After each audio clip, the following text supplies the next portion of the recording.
now presents a reading of articles and features from USA Today for Friday, July 10th. Your reader for this hour is Chet Walzik. I'm glad you are able to join us. And we'll kick off the USA Today weekend edition with a feel-good story. Once in a while, they give us something to be happy about. American Girl dolls reach beyond playtime. After 40 years, the brand still inspires learning and real careers. And this is written by Claire Mulroy, a USA Today contributor. The first time I discovered the word journalist was in an American Girl book. I was in elementary school when I fell in love with Kit Kittredge, a doll with my same short blonde hair and love of writing. I didn't own the Kit doll, but I devoured her books. Like Kit, I wanted to make a difference in my community by telling stories. I spent my summers with other girls my age at a very unauthorized American Girl camp that my neighbor ran. I tried Victory Garden turnips like Molly, a World War II character. We cooked Jiffy Pop like Julie from the 1970s and washed our laundry by hand like pioneer-era Kirsten. The books made me hungrier to learn than any public school history class has ever done for me. I'm not alone. Mary Mahoney, a historian and podcaster, also explains her career trajectory via American Girl. Learning with a girl at the center of it helped history feel like more than just text for her. It was accessible and human. It was a bridge for Mahoney to talk to her grandmother who lived through World War II. And it influenced her to study American history in graduate school, where she and other peers created the Dolls of Our Lives podcast and book. A lot of people in PhD programs talk about what influenced them to be a historian and often reach for references that sound somewhat esoteric. And the reality for us was it was American Girl, Mahoney says. While the dolls were the main consumer peg, American Girl stories have been companions and history teachers alike for 4 decades. The brand, now old enough to have a multi-generational appeal, has begun courting its own grown-up fans. Some are sharing the dolls with their children. Others take their nostalgia by meme or American Girl store bachelorette parties. And a new book for adults by Fiona Davis, Samantha, the next chapter, will publish this fall. American Girl was the brainchild of Pleasant Rowland, an educator, publisher, and former reporter who was inspired after visiting colonial Williamsburg, Virginia. The idea was to reflect girlhood through different periods of American history, showing the changes and similarities in books and their accompanying dolls and historically accurate outfits. In 1986, American Girl debuted its first 3 dolls. Kirsten, a Swedish immigrant living in Minnesota in 1854, Progressive-era Samantha Parkington, and Molly, who represented World War II America. By 1993, American Girl had added the colonial-era Felicity and Addie, who escaped slavery during the Civil War. Mattel bought Pleasant Company for $700 million in 1998 when the company was making around $300 million a year, the New York Times reported at the time. At its peak about a decade ago, American Girl pulled in over $600 million in annual sales, according to CNBC. After years of declining sales, American Girl dolls are seeing a resurgence. Now, Mattel reports 5 quarters of consecutive sales growth for American Girl, even as Barbie and Polly Pocket sales slow. From the beginning, American Girls kept books at the forefront. When I say, for example, Samantha Parkington, you probably think of the doll. That's what you picture. But I often say that's what you're remembering is the feeling of her world, says Kat Cartwright, the historian responsible for accuracy in American Girl characters. When people think of American Girls as just dolls, I'm like, no, no, no. They are characters with these really rich worlds that help girls today understand the past and also see themselves as actors who can be taken seriously and can make change in the world today. The original books are no light affair either. Kirsten's best friend dies of cholera within the first few chapters. She accidentally burns her family's house down. Kit lives in poverty. Josefina, growing up on a New Mexico ranch in the 1820s, is coping with her mother's death. And Addie, perhaps the most brutal American Girl story, is enslaved. Her family is separated when her dad and brother are sold to another plantation. Jessie Gaynor, an author and Lit Hub editor, remembers one impactful scene in the tobacco field when an overseer forced Abby to eat a worm. Obviously, that's certainly not the worst thing that happened to an enslaved person, she says, but at least for me as a kid who liked books, that was a really helpful way to learn about some of the more horrific historical facts of the country through these stories. Gaynor, who grew up in Illinois, also credits the books for teaching her about the 19th and early 20th century Swedish emigration in her region. All the history I learned in my youth came from the American Girl doll books, she wrote. I just remember doing a lot of ancient history and also honestly learning about a lot of men and what the men did in these historical times, Gaynor says. Learning about what the girls my age were doing did make history feel more immediate and interesting to me. Cartwright, American Girl's historian, also went into her field because she loved learning from the dolls. This dream job now has her searching through archival girls' diaries, old letters, census records, and antiques to make sure new characters and books are historically accurate, even the modern day girls of the year. Once her research is complete, her task is to make the stories girl-sized and accessible for young customers. Advisory boards became an important part of that research process, beginning with Addie. Now, there are advisory boards for both historical dolls and Girl of the Year, Cartwright says. For Nania, a Hawaiian girl in the 1940s, the company consulted a Pearl Harbor witness. Kaya, the first Native American doll, was advised by the Nimupu people. For this year's Girl of the Year, Raquel, they consulted a Latina girlhood expert. But in decades past, not every girl saw themselves in American Girl growing up. The brand has seen its fair share of criticism regarding diversity. When Mahoney reread the books as an adult, she and her co-host reckoned with their complicated adoration.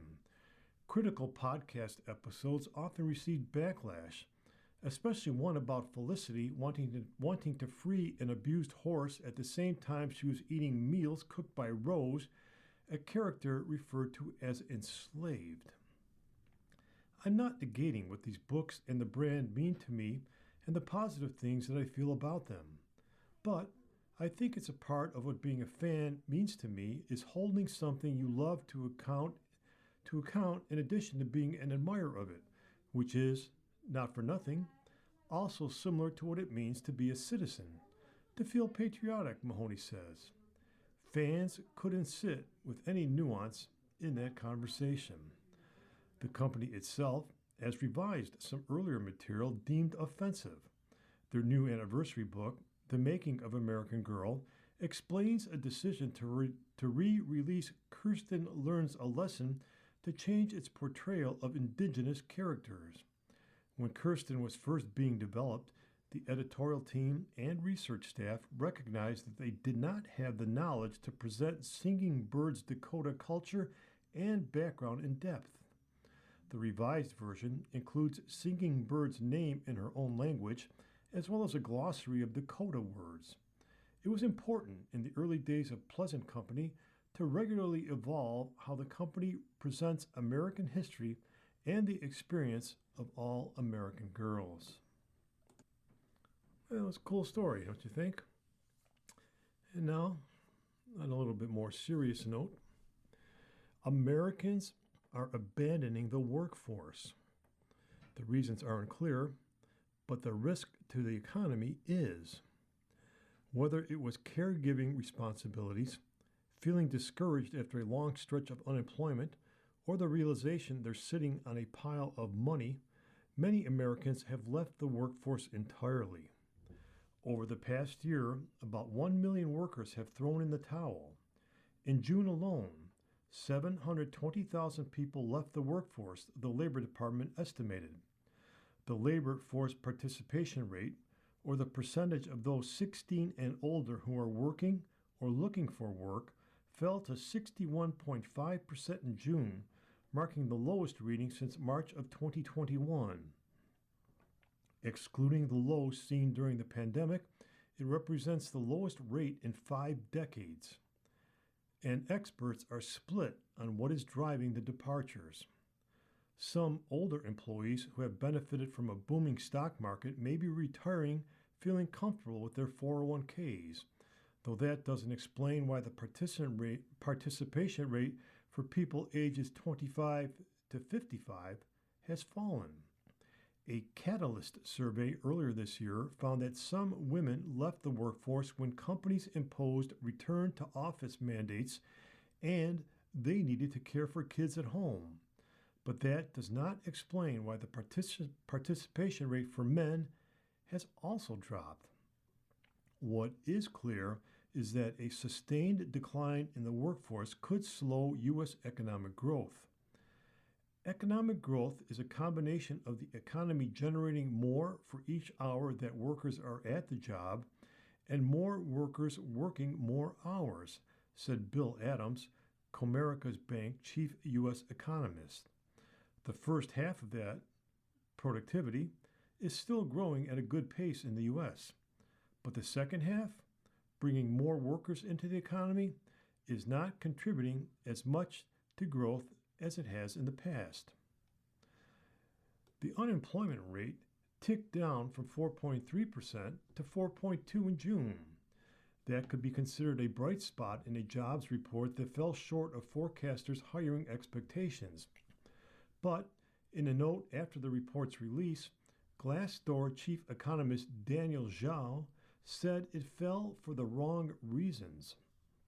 Although U.S. employers' hiring has accelerated over the past several months, Zhao said the unemployment rate is falling not because more people are getting hired, but because fewer are looking for work. This points to a labor market that's stubbornly refusing to re-accelerate despite recent optimism, Zhao said in the note. After a year of historically weak hiring in 2025, ZipRecruiter economist Nicole Bashau told USA Today that long-time unemployed people may be so discouraged they are leaving the market entirely. Somebody who became unemployed a year ago, when it was really, really hard to find a job, is likely still unemployed right now, Bashad said, adding employers may prefer to hire somebody who just recently left their job or who's still working another job. Michael Evermore, a senior fellow at the National Employment Law Project, agreed. He said that rejection stings after several rounds of interviews and that landing a job has become a real headache in 2026. That's worth thinking about when you see people demoralized and not wanting to work, he said, adding people may also be taking time this year to acquire new skills, learn a trade, or return to school as they feel employers' expectations shifting amid the growth of artificial intelligence. Jasmine Tucker, Vice President of Research at the National Women's Law Center, said return to office mandates amid high caregiving costs disproportionately drove women to leave the labor force. If a family is trying to make ends meet and one person has to leave the labor force because they can't pay for care, it's going to be the person who makes less. And that tends to be the women because of the wage gap, Tucker said. Evermore added that return to office mandates may have made it harder for employees with disabilities to keep their jobs. another possible contributor to a shrinking workforce. There are plenty of jobs that you could probably continue to do from home, but employers are taking this sort of hardline stance in some cases, Evermore said. The participation rate for employees 55 and older fell to 37% in June, marking a 21-year low. On top of retirement, the stock market has boomed in 2026, and so a lot of older Americans who have 401ks and other retirement savings are feeling better able to step away from the workforce, Adams said. Evermore added that even if older employees aren't sitting on a comfortable retirement fund, after decades in the labor force, their health sometimes lets them know when it's time to go. A lot more people think that the decision to retire is going to be totally up to them, and oftentimes it's up to their bodies, Evermore said. Though a wave of retirements is expected given the country's aging population, Adams said that in the long run, the U.S. is going to have to figure out how to manage shortages of workers that are being affected by these demographic changes. You are listening to a reading of today's issue of USA Today on the Niagara Frontier Radio Reading Service, and the time is 16 minutes after the hour. And now on this warm July day, how about some weather news? Forecast now predicts historic El Nino. Oh no. Federal forecasters have dramatically increased the chances that a new El Nino will grow into a historically strong event that will influence weather around the world. Specifically, the National Oceanic and Atmospheric Administration's Climate Prediction Center said on July 9th there is an 81% chance of a very strong El Nino by the fall. In June, the chance of a very strong event was 63%. There also is a 97% chance the current El Nino will last through early spring of 2027. Only 7 El Nino events over the last 75 years have been classified as very strong, so the expectation is that this event will be among the strongest in the historical record we monitor, said Michael Lahero, physical scientist at NOAA's Climate Prediction Center. So you might ask, what is El Nino and why does it matter? Well, El Nino is part of a larger climate cycle driven by the temperature of water in parts of the Pacific Ocean. The natural climate pattern affects weather worldwide, bringing a mixed bag of conditions across the globe. It attracts so much attention because it can supercharge droughts, heavy rainfall events, and heat waves in some areas of the world. Previous El Ninos have led to some of the hottest years on record, such as the record-breaking worldwide average temperature in 2024. Studies show it can also have an eye-popping effect on the global economy. Not all El Nino effects are sinister, however. The pattern is also expected to reduce hurricane activity in the Atlantic and could bring a milder winter and lower heating bills to millions of Americans. Hey, good news for us. NOAA said that stronger events such as this one can more significantly tilt the odds in favor of expected impacts in the United States and around the world. One major impact is that this El Nino may sharply reduce the number of hurricanes and tropical storms we can expect in the 2026 Atlantic hurricane season, which officially began on June 1st. So far, only one short-lived storm has formed, and that would be Tropical Storm Arthur. Hurricane forecasters in early July reduced the expected number of named storms in the Atlantic to 9, well below the average of 14. El Nino may also bring strong heat waves, droughts, and flooding around the world.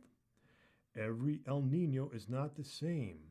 Each one is unique with its own imprint on our weather, said Ken Graham, director of NOAA's National Weather Service. El Nino tends to be strongest during the winter months, and its global impacts are typically most significant in the Northern Hemisphere winter, NOAA said. During a typical El Nino winter, the jet stream over the North Pacific Ocean tends to shift southward, bringing the storm track over the southern tier of the U.S., according to a NOAA statement. The southward shift in the storm track also leads to drier conditions over the northern Rockies and Ohio and Tennessee valleys. For temperatures, El Nino often leads to a warmer than usual winter over the northern United States. Typical impacts of El Nino can include 1. Strong upper-level winds that tend to suppress storm and hurricane development in the Atlantic Basin, while weaker winds tend to enhance tropical development in the eastern and central Pacific basins. 2. Stormier weather is more likely in the southern United States, with chances of both rain and snow increased during El Nino winters. 3. High tide flooding could cause a higher risk in parts of the United States, especially on the west coast. 4. Changes in the migration of fish and other oceanic organisms, with warm water species moving north while cold water species move farther north or into deeper waters. These behavioral changes impact growth, survival, and reproduction. And past El Nino episodes have also enhanced the formation of harmful algae blooms along the U.S. West Coast. It's important to keep in mind that even a very strong El Nino does not lead to guaranteed impacts. Seasonal outlooks are uncertain enough that surprises can and do happen. Based on NOAA's official ENSO index going back to 1950, the strongest El Nino event was in the 1982-83 winter, when the Relative Oceanic Nino Index, or RONI, reached 2.5 degrees Celsius. RONI is NOAA's new official measure of El Nino and La Niña, comparing Pacific Ocean temperatures to the rest of the tropics to better capture the climate pattern's real-world impacts in a warming world, the National Weather said. So what I take from this, they're really not sure what's going to happen. A typical weather forecast. You are listening to reading of today's issue of USA Today on the Niagara Frontier Radio Reading Service. The time is 23 minutes after the hour. And switching gears again, like to keep you interested, case of missing Mississippi teen draws national attention. The family of Nolan Xavier Wells continues searching for answers after a body was found during a search for the missing 18-year-old in the water near an island following a 4th of July trip with friends. While an investigation is ongoing, noted civil rights and personal injury lawyer Ben Crump said on July 7th that he had been retained by the family to try to get to the bottom of what happened. Nolan Wells was a beloved son, teammate, and friend who went out to celebrate the 4th of July and never came home. His family deserves answers. They deserve the truth, Crump said in a statement. We will not rest until every fact about what happened to Nolan on Horn Island is brought into the light, and we will call on investigators to pursue this case with the urgency and transparency this family deserves. So here's everything we know about the case. Wells was last seen on the northwest tip of Horn Island the afternoon of July 4th, according to reporting from the Clarion Ledger. Horn Island is located about 10 miles off the Gulf Coast of Mississippi. According to the National Park Service, the island is only accessible via private boat and is a designated wilderness area, meaning it is untouched by commercial development. Wells had taken a trip to the island with several friends to celebrate the holiday. When he did not return to the mainland with the group, his mom reported him missing. The Jackson County Sheriff's Office led a land and water search July 5th and 6th. It was also joined by several other governmental agencies. The search ultimately was called off the morning of July 6th after a park ranger discovered a body in the waters near the island, per the Clarion Ledger. Jackson County Coroner Bruce Lynn confirmed to the Sun-Herald that the body matched Wells' description. However, he said the Mississippi State Medical Examiner's Office has not yet identified the body through DNA testing. An autopsy was scheduled for July 7th, according to Crump's office. The case was featured on Good Morning America, where it was reported that investigators are looking into it as a possible drowning. An official cause of death has not yet been determined. Jackson County Sheriff John Ledbetter also appeared on the segment and made comments about the investigation. They left and went back without Nolan. From what we understand, he chose to stay there. Ledbetter also says authorities are still seeking information from anyone who may know what happened. According to reporting from TMZ, the sheriff's office was investigating a video shared on social media that seems to show people arguing on Horn Island on the holiday. It's unclear if the footage, which shows a crowded beach, is related to the case. Wells' mother, Christine Wansley, posted on social media throughout the search, sharing information and asking for help. She has since asked that the family be given privacy. In another Facebook post on July 6th, she thanked the people who worked to find her son. His father, our family, friends, and I are absolutely devastated, Wansley wrote. My heart is broken for my sweet son, who was always willing to cheer and uplift others. In the wake of Wells' death, several fake GoFundMe accounts that aren't linked to the family have popped up. Wansley noted in a Facebook post that her friend Aliyah Dennis created the only authorized fundraising page.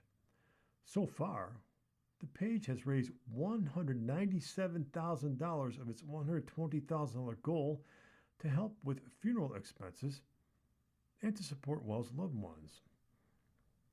The Ocean Springs teen was an athlete who played several sports.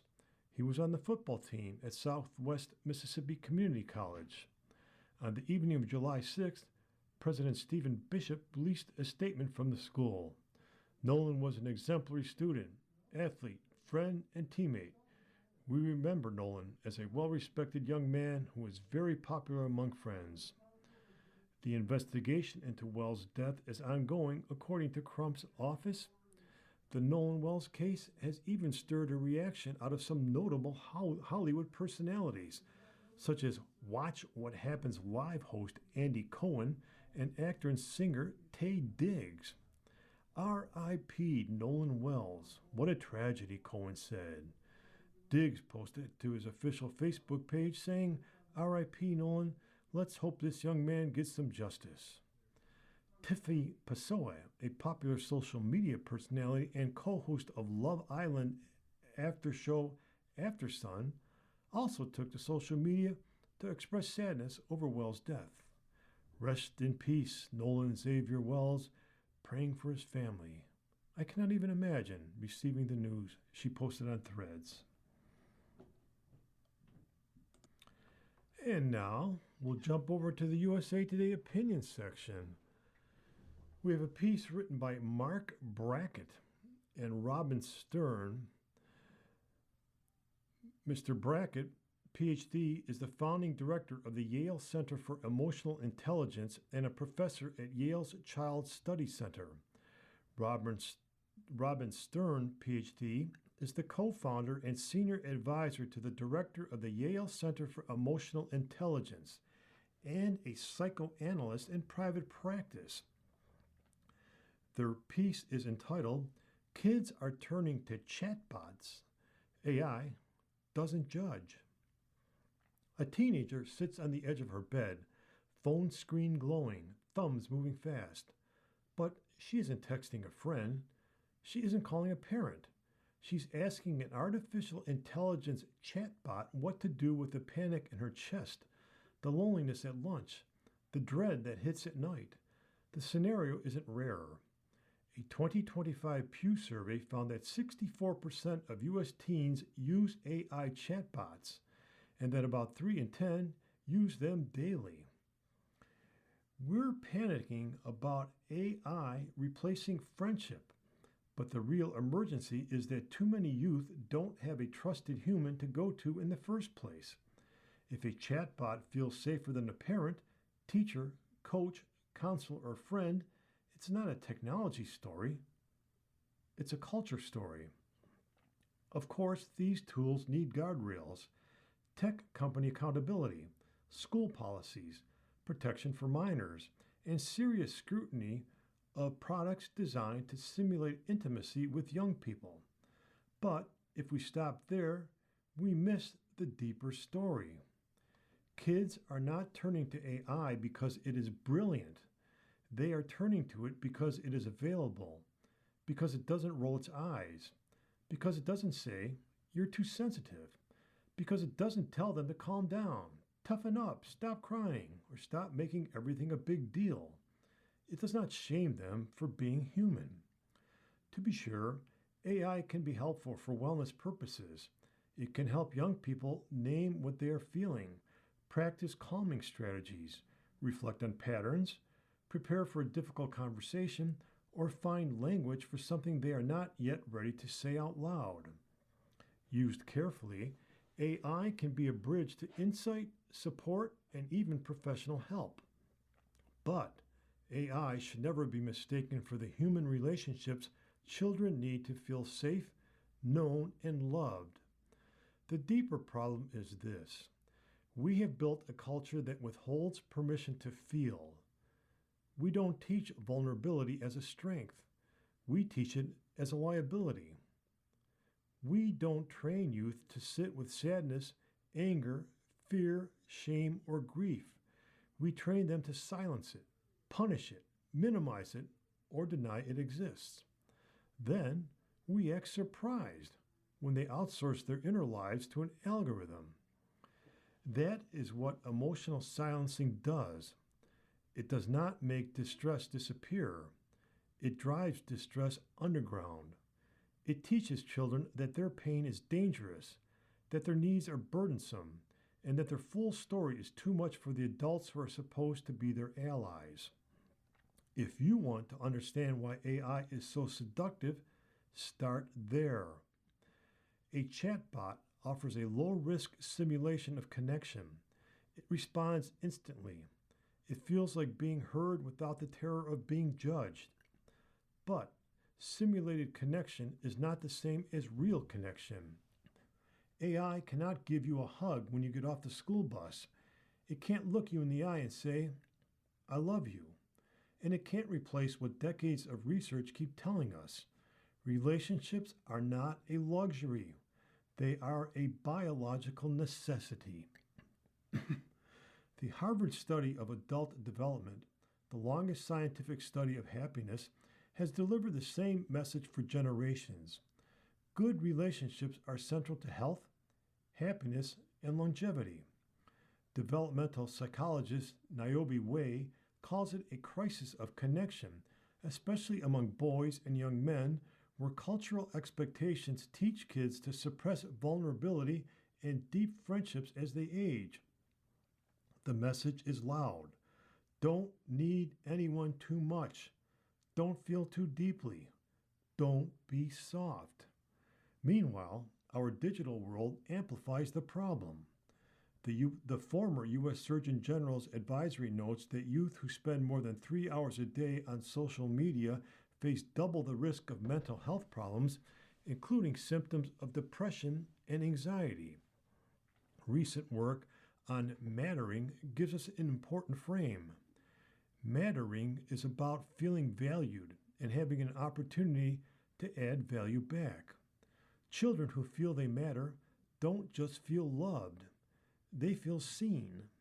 AI companions can seem to meet that need because everything a young person says appears to matter.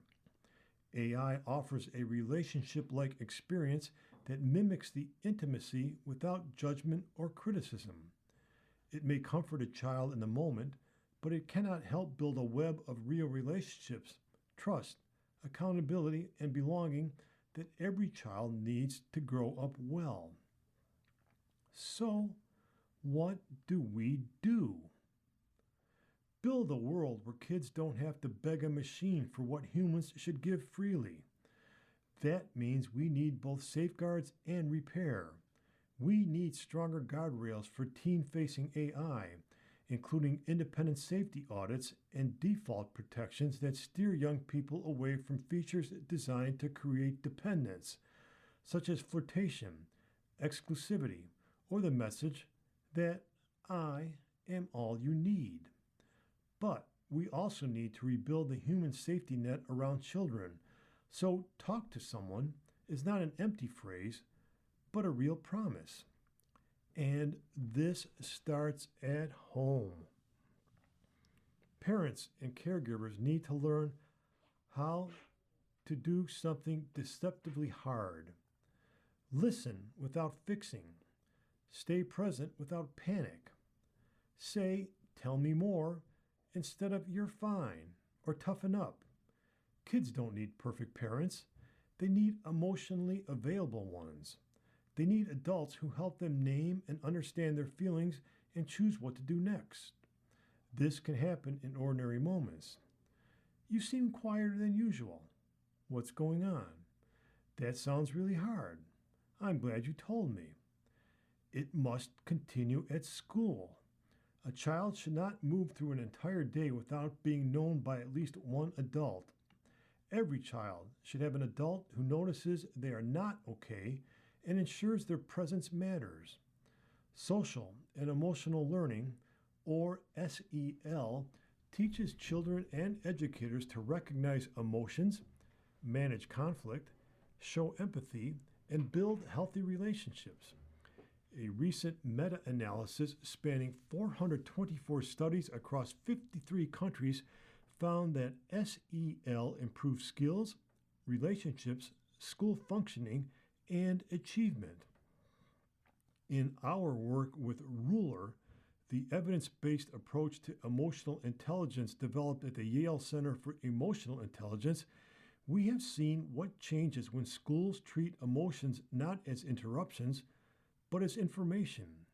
Students and adults learn a shared language for recognizing, understanding, labeling, expressing, and regulating emotions, and for repairing when harm happens. This is not about asking every child to be happy. It is about making sure every child is seen. When a student can say, "I'm anxious, I feel left out," or "I'm overwhelmed and need a strategy," and an adult knows how to respond, that child is less likely to carry the feeling alone.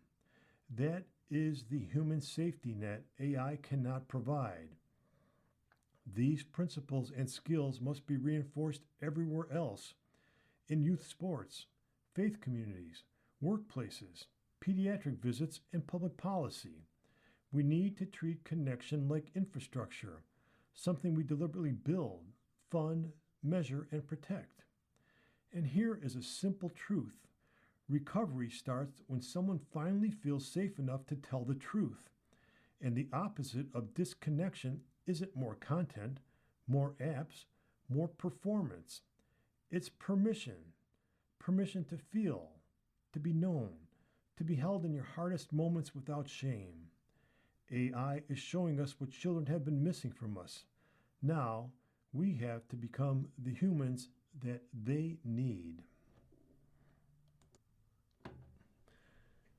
And that was really something to think about. A very well written piece. You are listening to a reading of today's issue of USA Today on the Niagara Frontier Radio Reading Service. The time is 39 minutes after the hour. And we slide over to the USA Today Money section for Friday, July 10th, which, as you know, on Fridays is essentially a travel and tourism feature. And we have a piece written by Nathan Diller, a USA Today travel editor. Cruise ship crew earnings vary widely. Cruise ship jobs are hard work, but there are some unique perks to the gigs. Most notably, perhaps, crew members can travel while getting paid. However, jobs aboard the vessels are as wide-ranging as the services they provide, and wages can vary significantly based on an employee's responsibilities. The many groups of employees have different wage structures, said Larry Pimentel, cruise executive in residence at Florida International University. The terms of their employment also differ from many jobs on land. Pimentel, former president and CEO of Azamara and Cunard Line, among others, walked USA Today through what pay for cruise line crew members typically looks like. Cruise ship earnings can vary widely. Cruise captains, the highest ranking officials on board, can commonly make between $12,000 and $25,000 a month, according to an FIU chart prepared by Pimentel based on an analysis of information from maritime recruiting firms. Galley, or housekeeping utility roles, which could include washing dishes, for example, sit at the lower end of the chart, typically making between $1,200 and $2,500 a month for the former and between $1,200 and $2,200 for the latter. Toward the middle, chief housekeepers can earn between $4,000 and $7,000 a month, while executive chefs can make $5,000 to $9,000 a month. Typical monthly compensation ranges across major international cruise lines include a captain at $12,000 to $25,000, chief engineer at $9,000 to $15,000, staff captain at $8,000 to $14,000, hotel director at $7,000 to $12,000, cruise director at $5,800 to $7,500, and executive chef at $5,000 to $9,000 per month. And then we can have casino managers making $4,000 to $8,000, chief housekeeper at $4,000 to $7,000, restaurant manager $3,500 to $6,500.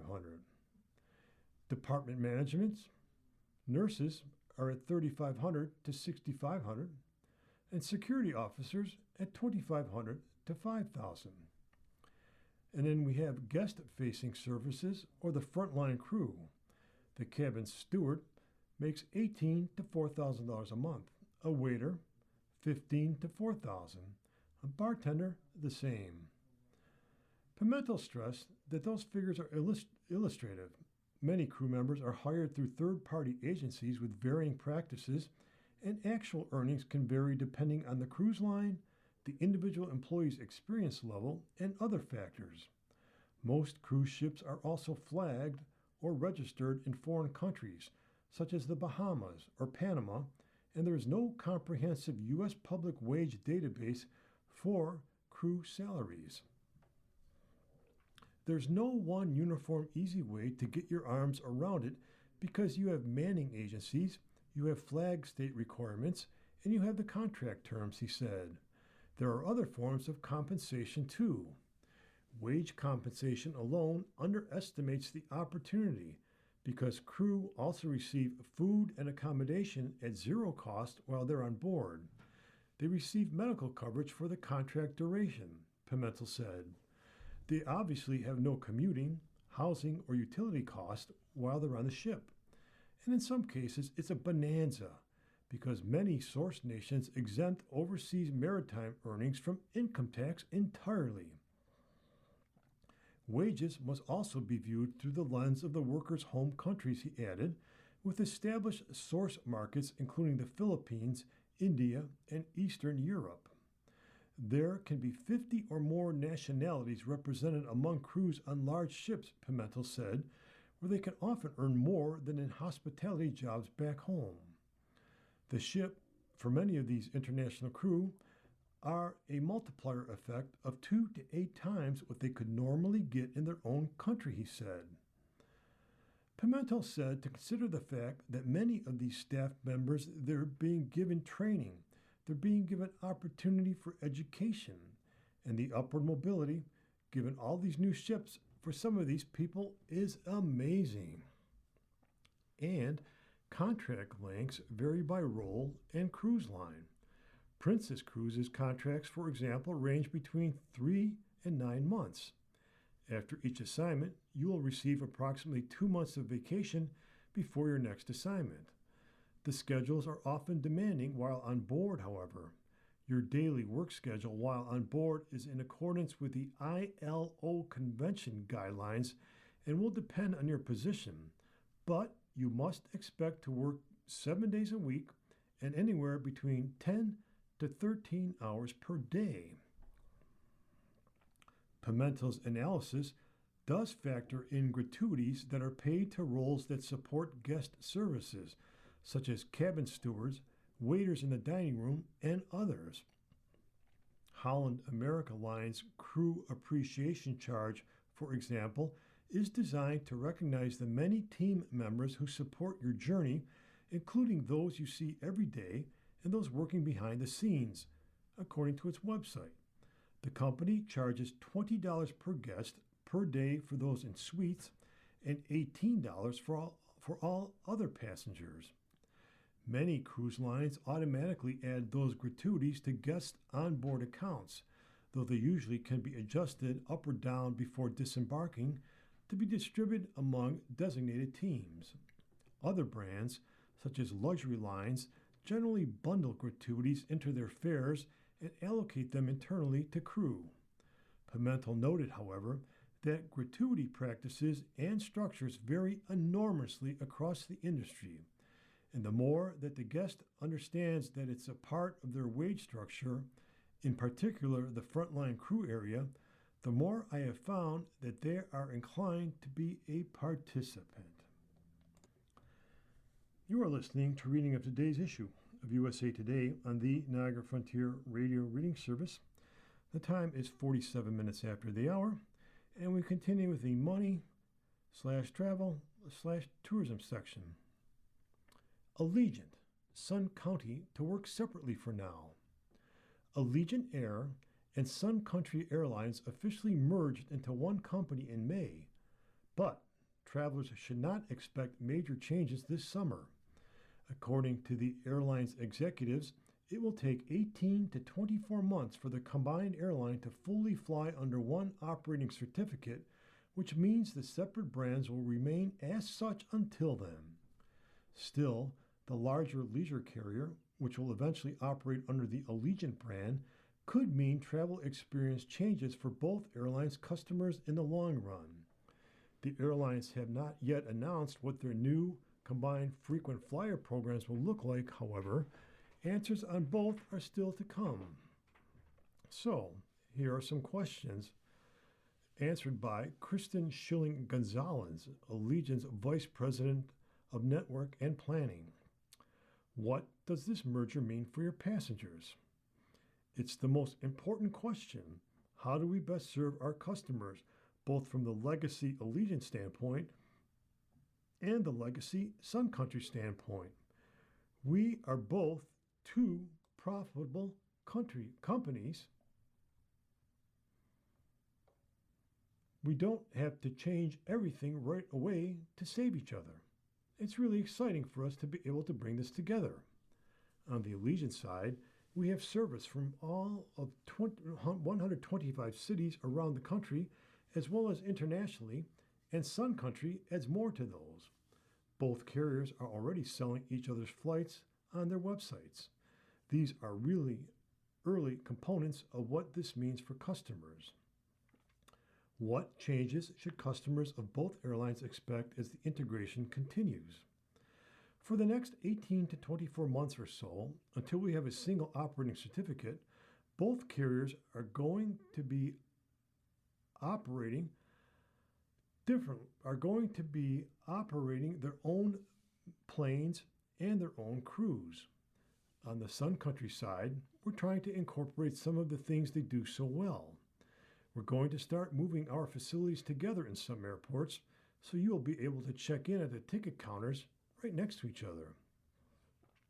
What does the future airlines fleet look like?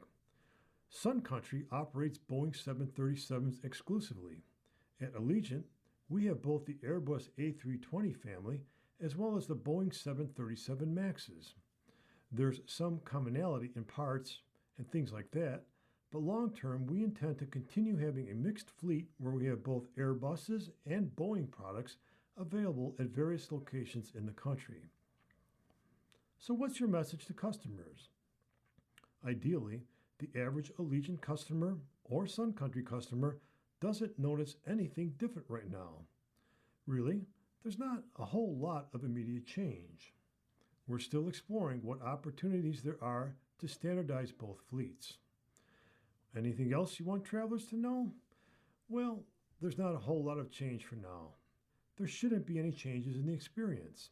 Our teams are all working on making sure we have stability and then go from there.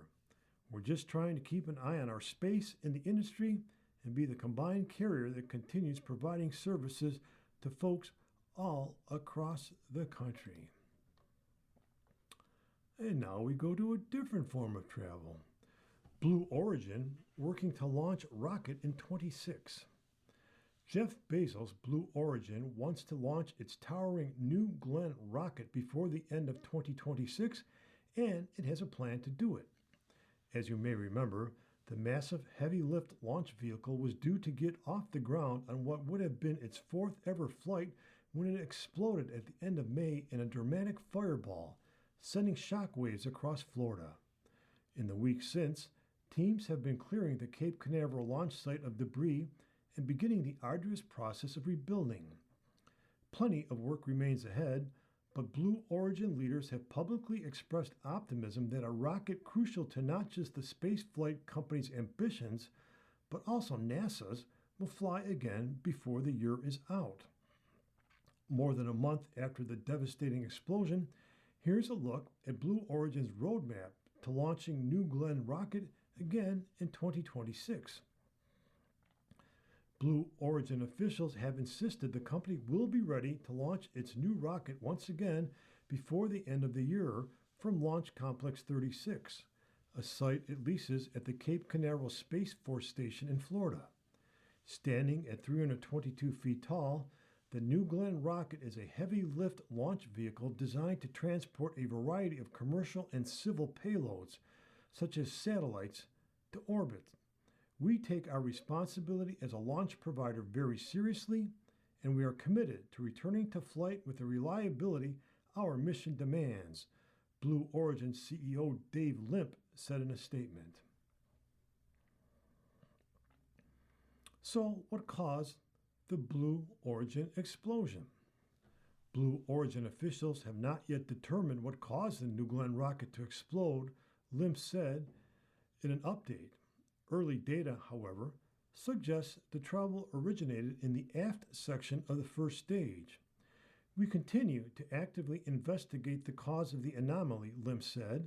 The vehicle is highly instrumented with extensive data from multiple camera angles and sensors, giving us confidence in our ability to identify and correct the root cause. In the meantime, Blue Origin is working toward its goal of a late 2026 launch. But the plan is not simply to replicate what was already in place before the explosion.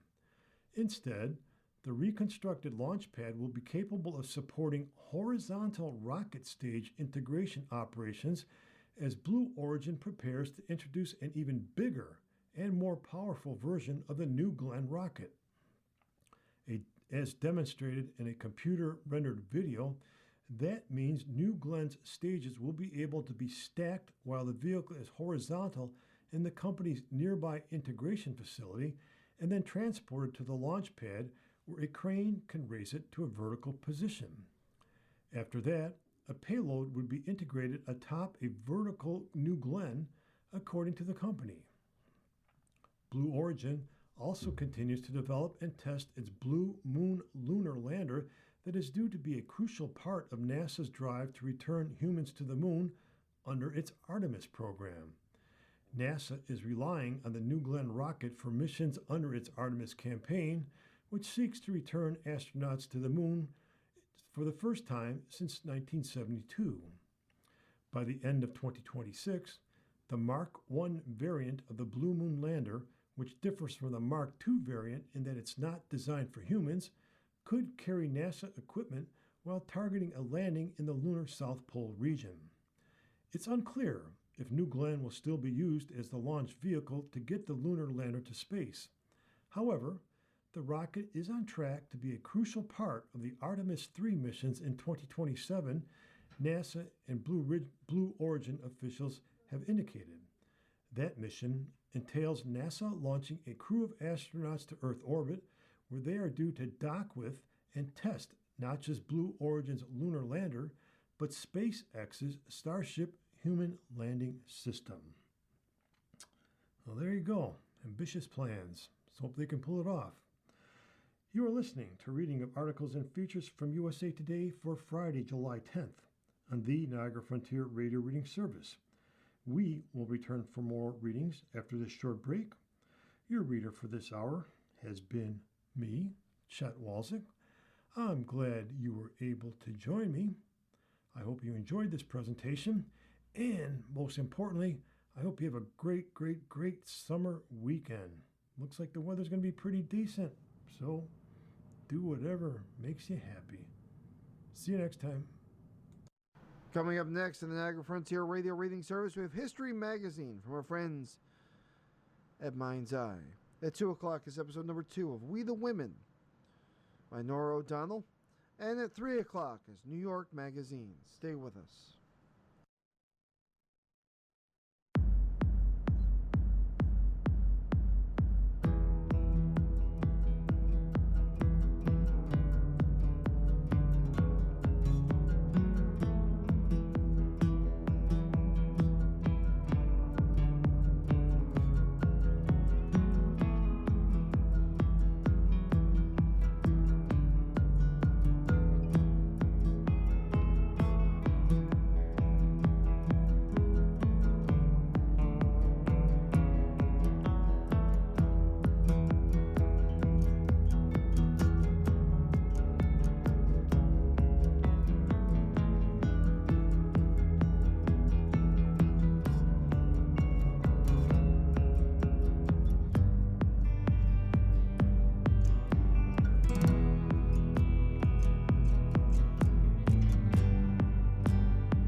continue now with our reading of articles from today's issue of the USA Today. Your reader for this hour is Nancy.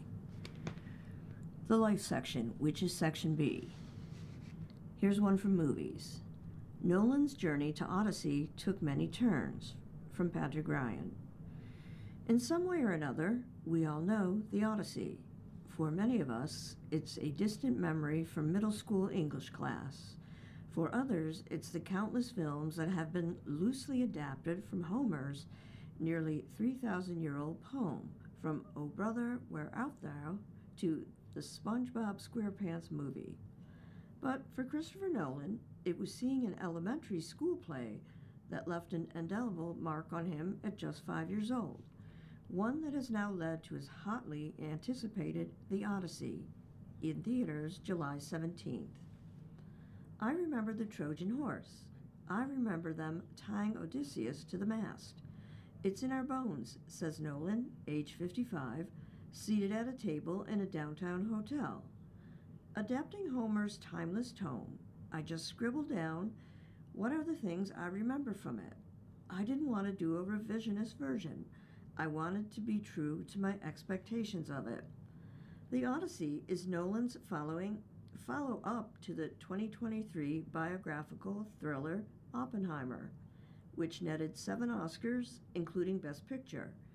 The perilous 3-hour saga follows Greek king Odysseus, played by Matt Damon, on his 10-year journey home to his wife Penelope, played by Anne Hathaway, and son Telemachus, played by Tom Holland, facing off with sirens, giants, and sea gods along the way. It's the first major studio movie ever filmed completely with IMAX cameras, which are notoriously costly, loud, and bulky to operate.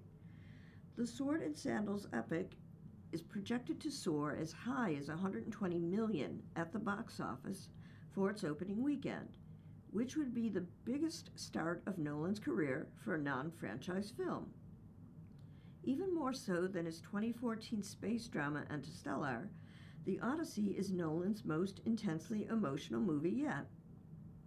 After devising the Trojan horse and unleashing carnage on Troy, the melancholic Odysseus struggles to see good in the world. The film is imbued with hope and cynicism, showing a mythic hero who also is fallible. Coming out of Oppenheimer, I had a funny combination of despair and optimism, Nolan says. That film was almost a horror film for me. It was a very disturbing subject to live with for a couple of years, thinking nonstop about nuclear war and what humans bring to the table. I was quite glad to move out of that.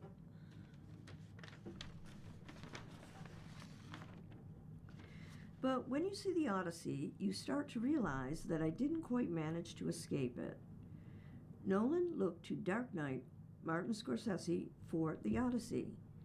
There is a clear line between Nolan's past works and how they prepared him for The Odyssey, from the sprawling action sequence of Dunkirk to the vast stretches of Oppenheimer, filmed with IMAX cameras. But with this latest endeavor, what I was more surprised by the relationship with Batman and the Dark Knight trilogy, Nolan says of his blockbuster franchise, starring Christian Bale. It has to do with creating an icon that is relatable and yet larger than life.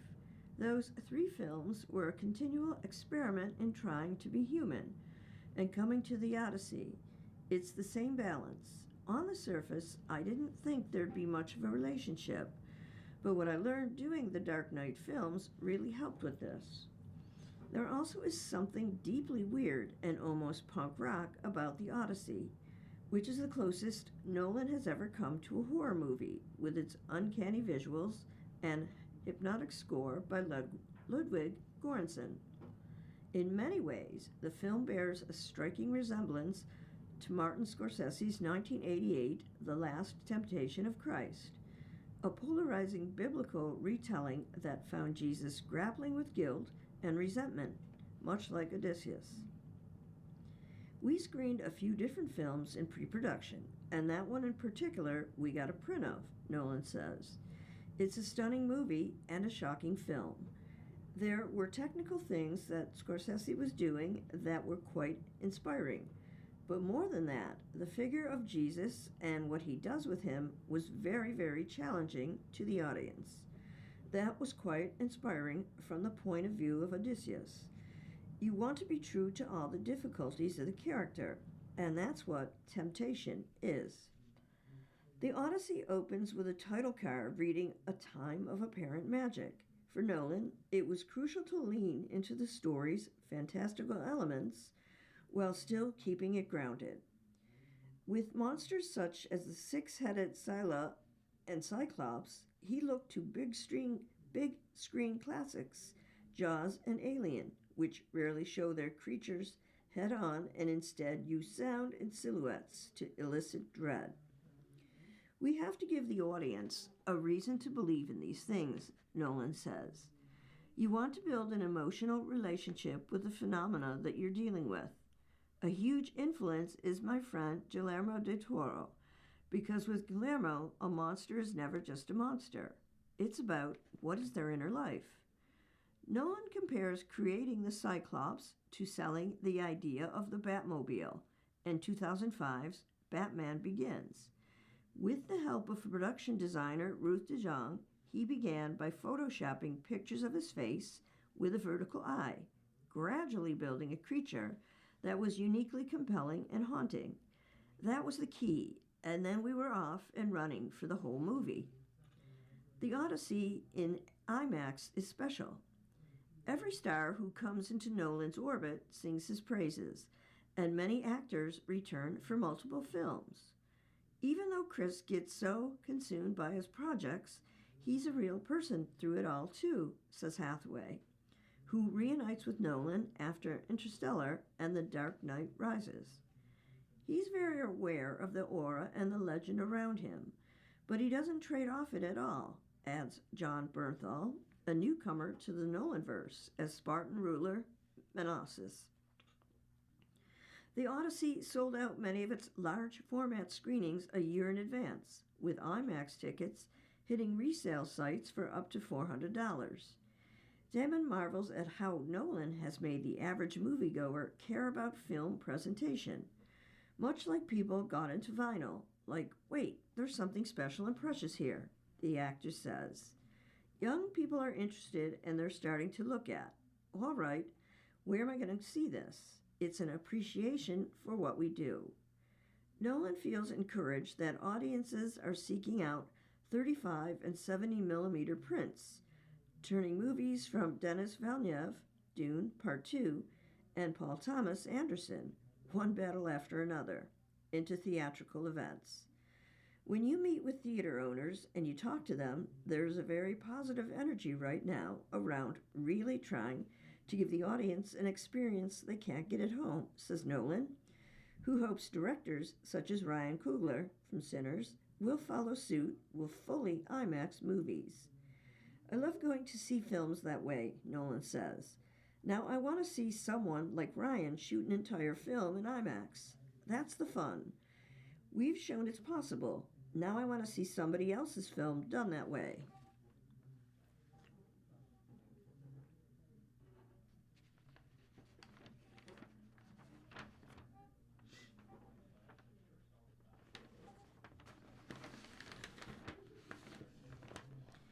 The 78th Emmy Awards.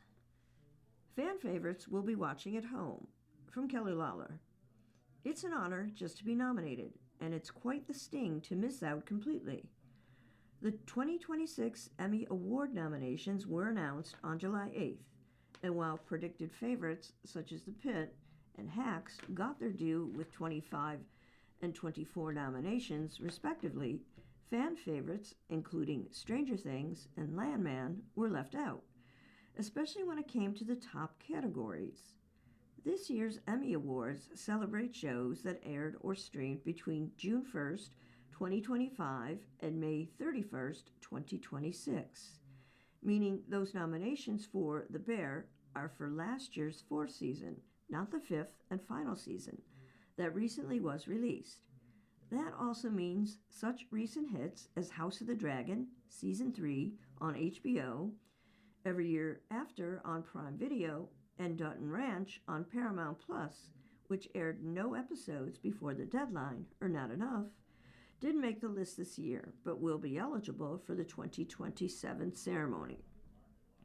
Emmy rules also require a show to be produced, at least in part, by a U.S. partner.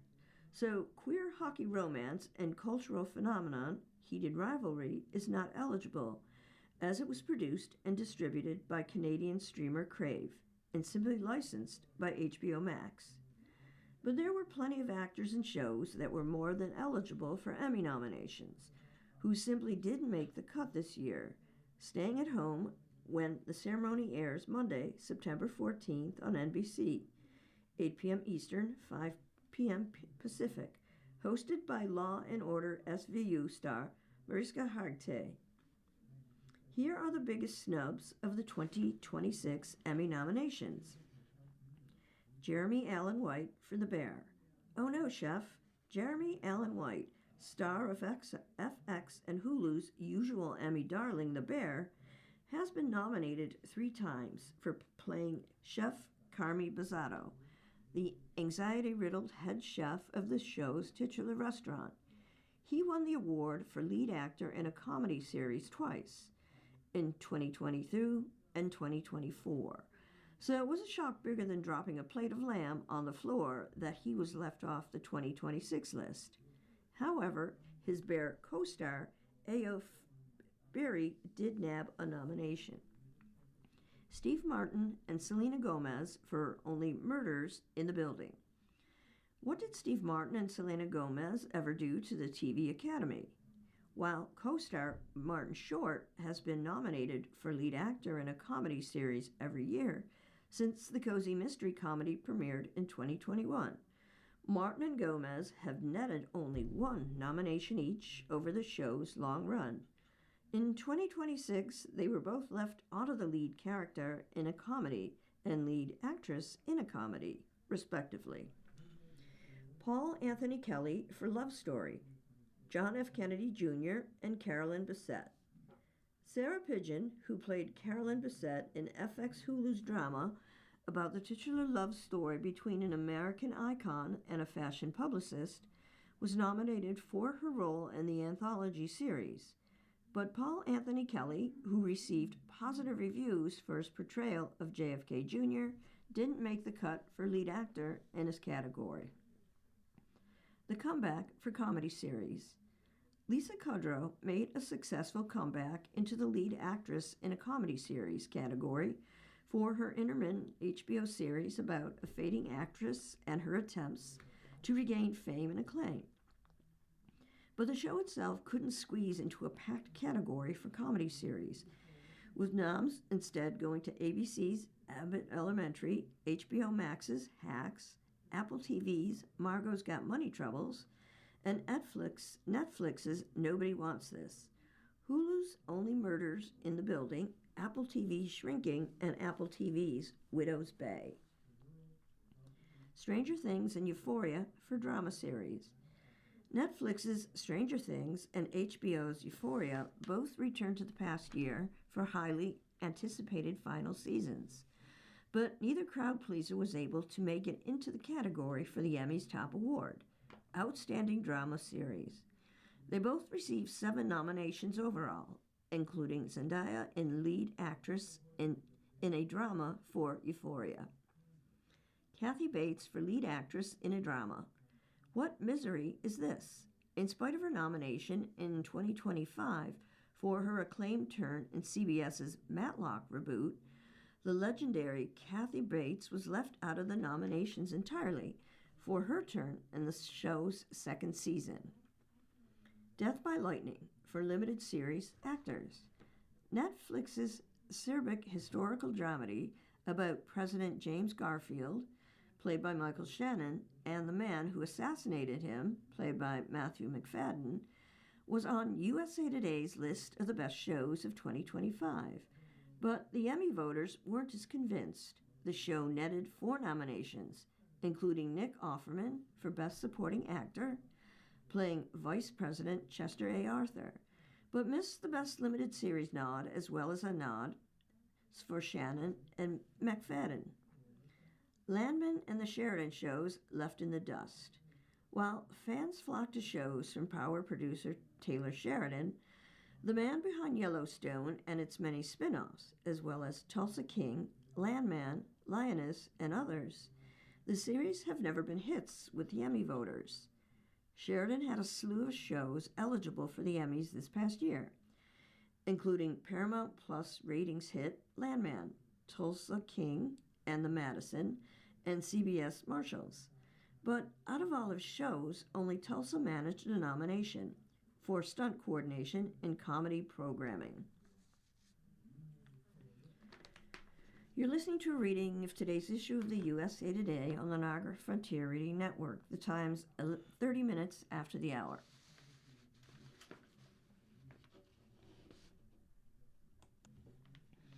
Movies, with a parent's guide included. Live action Moana is a family-friendly trip, from Brian Truitt. Disney's Moana is setting sail again, this time starring real people, but with still a very cartoonish Dwayne Johnson. A decade after the original musical adventure, which earned Oscar nominations for Best Animated Feature and Original Song, a live-action version is hitting movie theaters July 10th. Australian actress Catherine Legea stars as the 16-year-old title wayfinder who ventures beyond the reef on an epic quest to save her home island of Matuni. Meanwhile, Johnson reprises his role as Moana's bantering, reluctant partner, the shape-shifting trickster demigod Maui, alongside Jermaine Clement, again voicing the conceited giant crustacean Tamota. The first movie was beloved by all ages, but is the live-action take okay for little ones being introduced to the world of Moana? Here's what moms and dads need to know. What is Disney's new Moana about? Those who remember the animated film know where this one is going. Moana is warned by her father, Chief Tu, played by John Tu, to stay on land instead of heading out into the dangerous ocean.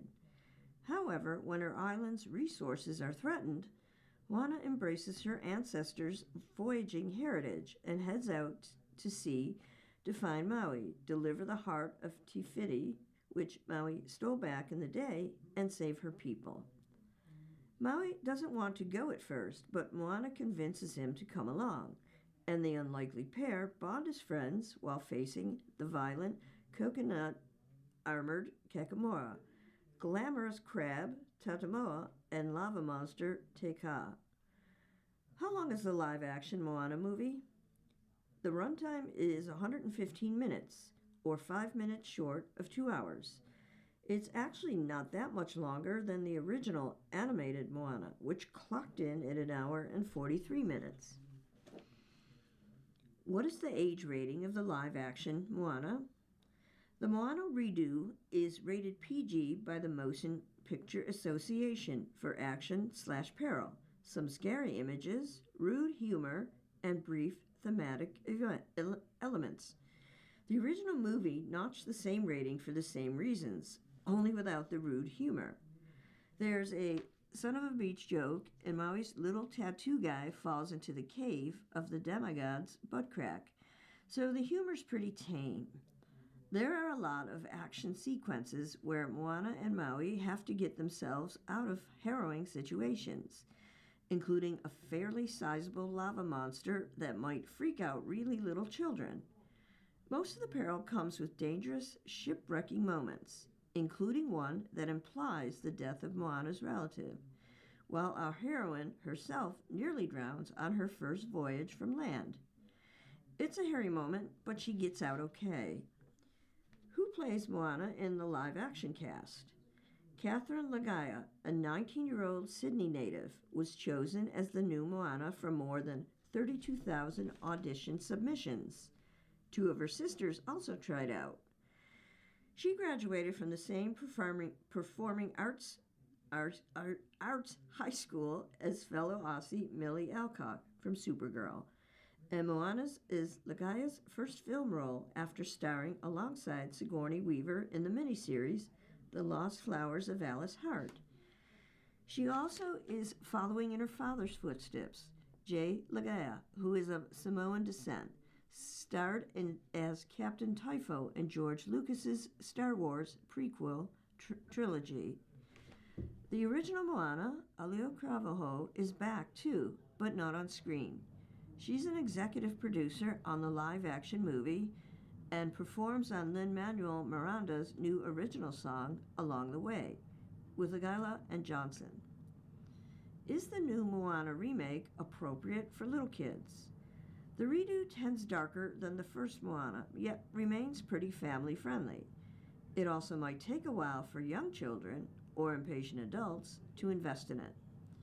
With an added emphasis on Moana's parents preparing her to lead their people one day, the movie is slow going at first, though there's plenty of singing and dancing, and early appearances from Hae will get the kids laughing. Tweens and teens will appreciate that dramatic angle more, and the film really hits its groove when Johnson's Maui shows up.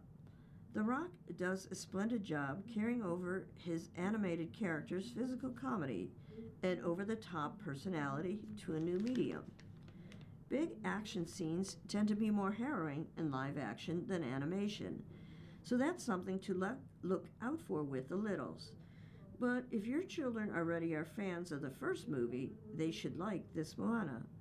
Much of it is exactly the same, from plot points and specific jokes to all the catchy Miranda tunes, though there's an awe and a wonder to the excellent cartoon version that the new Moana can't quite capture. Where can I watch the live-action Moana? The movie is in theaters July 10th and probably will be on the big screen for a while. Those hoping to stream it at home will need to wait a smidge. If it follows a similar path to last year's Disney remake of Lilo and Stitch, Moana will likely be available on demand platforms in August and on Disney Plus in late September or early October.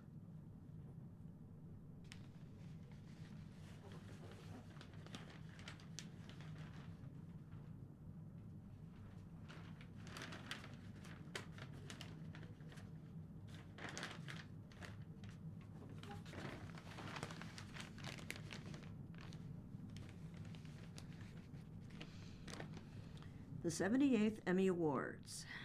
The Pit, Hacks, could make TV history. From Kalia Richardson. The 2026 Emmy nominations honored television veterans and breakout stars alike, with some nominated shows and stars reaching historic highs.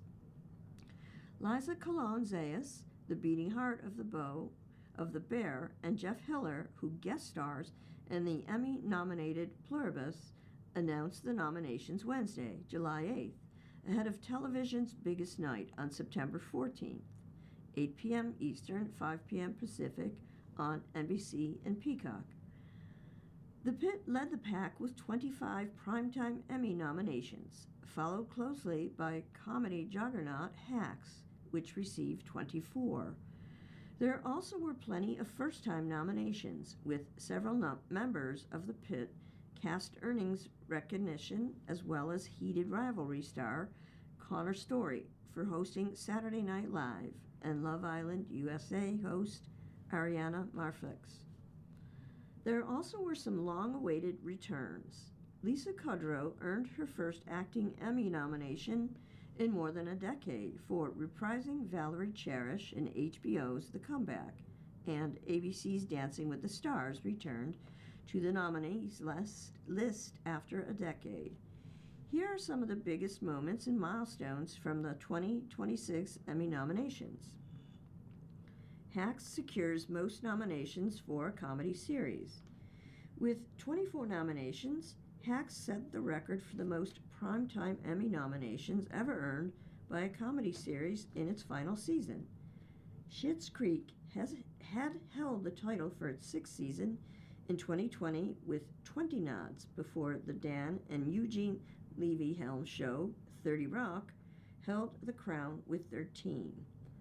In the comedy category, the HBO Max series set the record for most primetime Emmy nominations in a single year with 24. plus a nod for Outstanding Short-Form Nonfiction or Reality Series for Hacks, Bit by Bit. Apple TV's The Studio had held the record in 2025, and Hulu's The Bear had held the title in 2024, both with 23 nominations. Hacks, which follows the complicated relationship between a legendary stand-up comedian, Deborah Vance, played by Jean Smart, and a millennial comedy writer, Ava Daniels, played by Hannah Einbinder, also received nominations for Outstanding Casting, Directing, Writing, Guest Actor, and Supporting Actor roles in a comedy series. Smart could make Emmy history. Smart received her 5th nomination for Outstanding Lead Actress in a Comedy Series, saying in a statement, "I think we saved the best for last this season. What an incredible ride it's been with the most incredible humans. A gift." The actress has won all 4 times she's been nominated for playing Deborah Vance. If she wins again, Smart will tie Juliette Louis-Dreyfus and Cloris Leachman with 8 acting primetime Emmy Awards, the most ever. She also took home Emmys for her supporting roles in Frasier and Samantha Who. Infinity Mulligan are first-time Emmy nominees. A handful of newcomers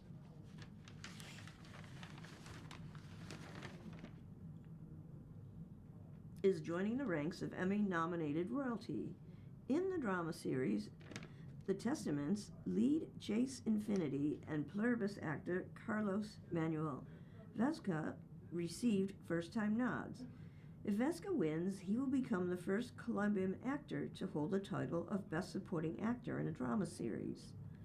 In the limited or anthology series / movie categories, Oscar winner Carey Mulligan from Beef, Charles Melton from Beef, Yunya Jung from Beef, Charlie Hunnam, Monster, The Ed Gein Story, and Sarah Pigeon, Love Story, John F. Kennedy Jr., and Carolyn Bessette all became first-time Emmy nominees. For a comedy series, Lauren Weedman earned a guest acting nomination alongside co-star Leslie Bibb in Hacks. Other first-time nominees include Connor Story for hosting Saturday Night Live, Hamish Linklater in Widow's Bay, and Megan Stalter in Hacks. Ariana Madix of Vanderpump Rules fame also secured her first nomination as the head-turning host of Love Island USA. The Pit leads nominations. Cast has first-time nominees. The Pit dominated the nominations with 25 Primetime Emmy nods, while Patrick Ball, Jaron Howell, Sean Hatosi, Fiona Dourif, Taylor Dearden, and Sebda Mofi all became first-time Emmy nominees. Mofi also is the first Iranian woman and woman from the Middle East to earn a nod for supporting actress in a drama series.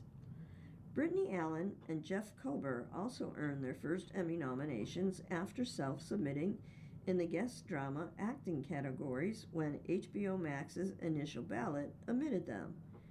They are joined in their respective categories by fellow first-timers and Pit guest stars Ernest Harden Jr., Tal Anderson, and Tina Evlev. I'm incredibly honored by this nomination, and even more honored to be standing alongside this cast. Hatosi, who plays Dr. Jack Abbott on the show, said in a statement, "To see the Pit recognized with 13 acting nominations is really extraordinary. I love actors and I love being part of an ensemble, so to be included among this group of wildly talented, generous, and committed performers means a great deal to me. I'm very proud to be included in that company." The show's lead, Noah Weil, director John Wells, and creator R. Scott Gemelli also thanked the cast and crew for their hard work and talent in a statement. "We are deeply grateful to the Television Academy, Warner Brothers Television, HBO Max, and all the extraordinary medical professionals who make our show possible, and congratulate all of our fellow nominees," they said. Dancing with the Stars receives first nomination in a decade. Dancing with the Stars has shimmied its way back into the Emmys reality competition program category after 10 years. The ABC series, which first premiered in 2006, received consecutive nominations from 2006 to 2016. Other nominees in the category include MTV's RuPaul's Drag Race, CBS's Survivor, Bravo's Top Chef, and Peacock's The Traitors. This year, Dancing with the Stars garnered 5 total nods, adding to its 2 decades-long tally of 132 total nominations and 21 wins. Kudrow makes a comeback. Lisa Kudrow landed her 3rd acting nomination in nearly a decade for her role as Valerie Cherish in HBO's The Comeback. She also received acting Emmy nominations for her work on the HBO series in 2015 and 2006. The mockumentary originally was released as a one-off series, followed by decades breaks between subsequent seasons, with Season 1 releasing in 2005, Season 2 in 2014, and Season 3 releasing this year. Kudrow last won an Emmy in 1998 as Phoebe in Friends. You've been listening to a reading of today's issues of the USA Today on the Niagara Frontier Radio Reading Service. The time's 50 minutes after the hour. Now for Section C, which is sports. Commentary. LeBron saved free agency with open recruitment. From Prince Grimes. For the last 2 decades, LeBron James has carried the NBA on his back as the face of the league and one of the biggest stars across all sports. Though his highs and lows on the court, he rarely wavered as an ambassador for basketball and role model for future generations of players. Now, as his career nears an end, the 41-year-old is doing the NBA one last solid. He's saving free agency. Though the early offseason has been full of player movement, the lack of teams with cap space and the existence of a restrictive second salary apron limited that excitement to free agency trades. When it came to actual free agency, though, it was crickets. The biggest name to change teams was who? Norman Powell? That's until he announced his decision to leave the Los Angeles Lakers. Not only did James become the biggest fish in the free agency pond, he extended the window of the NBA's relevance this offseason. We have something to talk about, especially with the way his agent, Rich Paul, has turned his free agency into podcast content. Even on his way out, James is reinventing how we discuss the NBA. If you'd have told me he wasn't returning to the Lakers 2 months ago, I would have assumed he was retiring. None of this was on the board. Not James reportedly being open to taking the minimum to sign. Not an apparent open recruitment where 10 teams landed on a whiteboard put together by Paul and 76ers president Bob Myers made an open pitch on the podcast. And certainly not a top 3 that included James potentially returning to the Miami Heat to team up with Giannis Antetokounmpo. For James to still have this kind of gravity after 23 years is incredible, and it's all in service of the NBA, which will benefit again during the season when James drives attention to whichever team he chooses. Fans should enjoy it while we can. Once James picks his final destination, stale NBA free agencies could be the new normal going forward.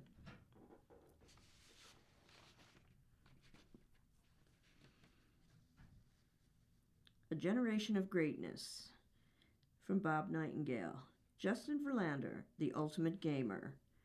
And Justin Verlander, here are his numbers. He's got 2 World Series championships, 3 Cy Young Awards, and 9 All-Star selections. We knew this day was eventually coming, but man, it still hurts. We wanted him to pitch forever. We wanted him to join the illustrious 300 Victory Club, selfishly knowing we will never see it again. The news stung July 8th that Justin Verlander was calling it a career at the conclusion of the Detroit Tigers season. This season has challenged me in ways I haven't experienced before, both physically and mentally, he said in his social media post. I've always believed that as long as I could compete at the level I expect of myself, I'd keep playing. I never wanted to retire because of a milestone, a number, or a date on the calendar. I wanted the game to tell me when it was time.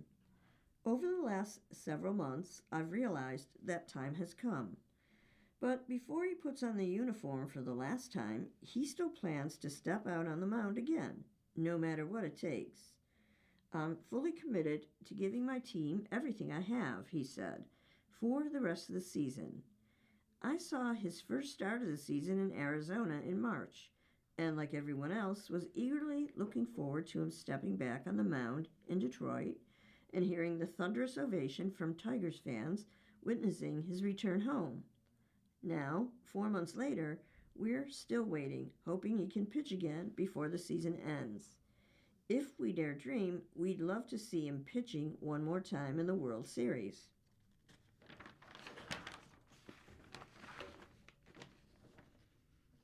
Verlander, age 43, will be remembered as one of the greatest pitchers of his generation. He will be a first ballot Hall of Famer, and who knows, perhaps a unanimous Hall of Famer. This is a man who won 3 Cy Young Awards and an MVP award. He won 266 games, ranking 37th all time. He has 3,554 strikeouts, ranking 8th in history. He joins Dodgers great Don Newcombe as the only player in MLB history to win the Rookie of the Year, Cy Young, and MVP awards in his career. He's also one of just 6 pitchers in history to throw 3 no-hitters. What I'll remember is that he was an ultimate gamer, a workhorse. He wasn't worrying about pitch counts. He couldn't care less about fatigue. He never wanted to come out of games. He pitched more than 200 innings 12 times in his 21-year career, including 8 seasons in a row, leading the league in innings 4 times. It's a marvelous gesture by MLB Commissioner Bob Manfred to select Verlander as a legend pick to be at the 2026 All-Star Game. He's on the 60-day IL with hip and hamstring injuries, but man, wouldn't it be something for Verlander to get that thunderous ovation to throw out at one of the ceremonial first pitches?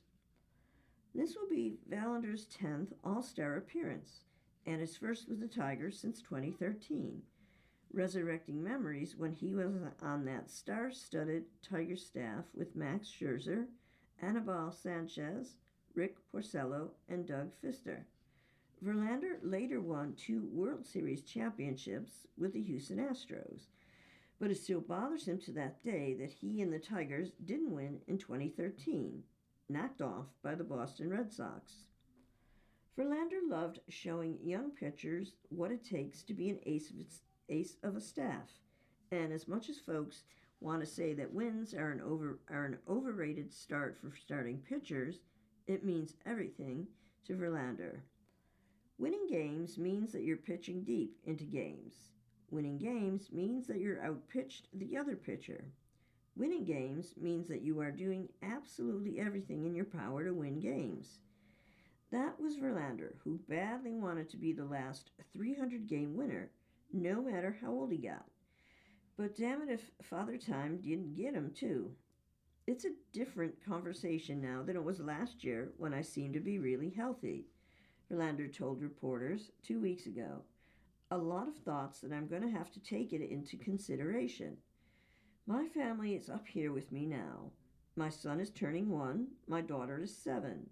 There's a lot of things that are also going on in my life that are a draw away from the game. But I've always said that I wanted to play until the wheels fall off. I don't know, maybe they are falling off. I hope not. Well, it looks like they have, but no matter how many starts Verlander has left in him, or if he can't return, memories will never be forgotten. He's been a living legend, wearing the Old English D with pride, and his jersey, number 35, will one day be officially retired by the Tigers. The man gave everything he had to the organization, and really to all of baseball. He was an ultimate role model on and off the field. When he leaves and takes off his uniform for the last time, we may never see another one like him, and perhaps never another 250-game winner again. I hope it happens, Verlander told USA Today Sports in March. But the way the game is now, I kind of doubt it. Agree. Say farewell to the end of an era and one of the greatest pitchers we'll ever see.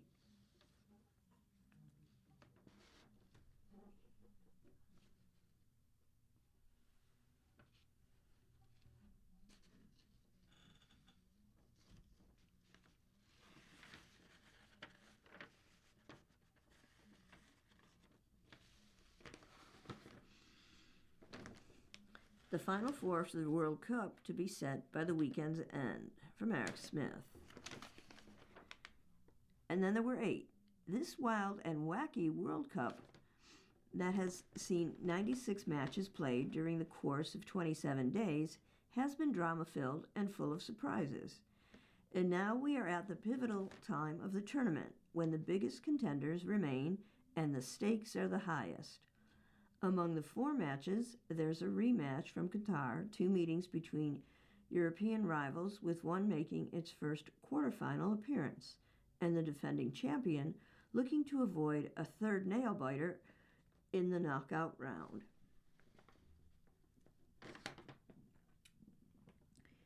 Which game will be the best? We ranked the quartet and broke down the matchups that will determine the teams that'll reach the semifinals and those that will go home. The France-Morocco game, July 9th, was deemed the best. The other 3. Number 1, England-Norway, July 11th. Erling Haaland and Norway are having the time of their lives in the USA with their first quarterfinal appearance in the tournament, coming after a 28-year absence from the World Cup. The goal-scoring machine will meet some familiar Premier League colleagues and foes in Miami. It's possible England will start 3 of Haaland's Manchester City teammates from last season, Mark Guay, John Stones, and Nico O'Reilly, in its defense. Perhaps their knowledge will help the 3 Lions, but Norway just isn't all Haaland. Several Norway players have Premier League ties, notably midfielder Martin Odegaard of Arsenal, midfielder Sander Berge of Fulham, and former Manchester City and current Fulham winger Oscar Bobb. England showed its quality and, most importantly, its heart in a stirring defeat of Mexico. The challenge will be different. It should have more of the ball and will need creativity to break down the Norwegian defense. And the English will have to be wary of the counterattacks, led by Haaland, that can be devastating. This could be a cagey affair, with 1 or 2 key plays deciding the victor.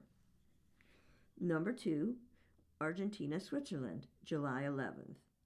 What more drama can Argentina encounter on the way to getting back to the final? A win in extra time against Cape Verde and a monumental comeback against Egypt have it 2 wins away from being in position to defend its title from 2022. But this match stands to be more difficult on paper than the 2 previous victories. Switzerland is packed full of players with experience in Europe's biggest leagues, and it has knocked out France and Italy in previous Euros this decade. The Swiss have enough solidity in defense to slow down Argentina and Lionel Messi. The question is where the offense comes from. Brie Umbalo has the capability of scoring goals, but a return to health by Johan Manzambi would be a huge positive. Number 3, Spain-Belgium, July 10th. Spain still hasn't allowed a goal after 5 matches at the World Cup, with its ability to control the ball and dictate the pace of the game, capable of neutralizing opponents. The Spanish offense hasn't come from Lamine Yamal, the 18-year-old Barcelona winger, who entered the tournament at less than full fitness. But his ability to influence defenses is critical to creating space for others. Michael Oberzal leads the team with 4 goals, and others have been chipping in. It still feels like there's another offensive gear if Yamal, an injured winger, Nico Williams, can have a bigger impact. Belgium struggled through the group stage, but has scored 12 goals in its last 3 games. And a move to a more athletic lineup against the United States paid dividends. However, Amadou Ona suffered an ACL injury in the match, which is a big loss in the midfield. That could force the return of Kevin De Bruyne, who sat out the win in the round of 16. Other decisions on whether to bring back winger Jeremy Doku or keep striker Romelu Lukaku as bench option will be tough calls for Rudy Garcia. Given the possibility this could go to extra time, look for him to hold back some options to change the game in what should be a low-scoring matchup.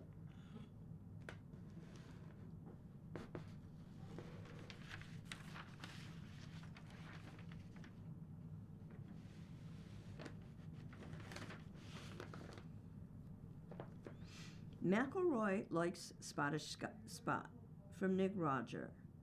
The prize slot that the Genesis Scottish Open occupies in the golf schedule the week before the British Open is so cherished it's just about protected by the National Trust.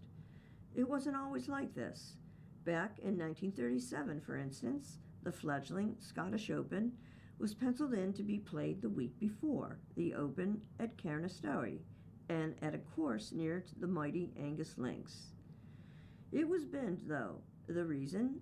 I was told that the Royal and Ancient Club would not allow the tournament to be played just before the Open in the same neighborhood, said the Scottish Open organizer A.E. Penfold in a Glasgow Herald report back in the day. The Scottish Open was hiked into the long grass and wouldn't be dug out again until 1972. Here in 2026, the domestic showpiece is one of the biggest on the calendar. It boasts the 5th strongest field in men's golf after the majors, and is firmly anchored in that much sought-after pre-open spot. But will the US-based PGA Tour's major overhaul of its schedule fling a star-spangled spanner into the Scottish Open works? Beginning in 2028, the PGA Tour will emerge with the kind of facelift that used to be the reserve of aging Hollywood A-listers. The most significant change features a split between a championship series and a challenger series, with promotion and relegation adding to the cut and throat.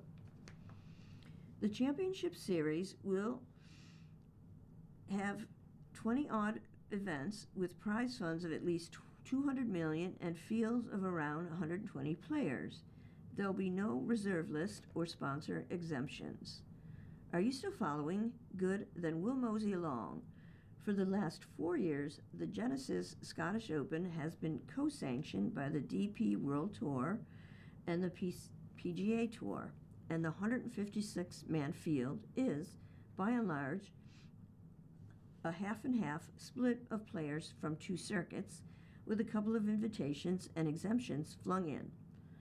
So how will this fit in the PGA Tour's new blueprint? Well, we don't really know yet, but bear with us. The all-powerful U.S. Circuit is also introducing a number of elevated international events which will take place from September to January. Does this mean then that the $9 million Scottish Open could get dunted out of its pre-open slot? You've got to be careful with that, said Rory McIlroy, of the prospect of the Scottish Open becoming an event purely for Championships Player Series in the PGA Tour's new vision. Because then these national opens lose the fabric, what they are, right? You can't call yourself a national open anymore. If it's closed-off tournament and there's only a certain number of guys, I think that the Scottish Open is perfect. It's a perfect lead-in to the Open Championship. I see how well it's done over these past few years, and I definitely feel like it's the blueprint for a lot of the other national opens.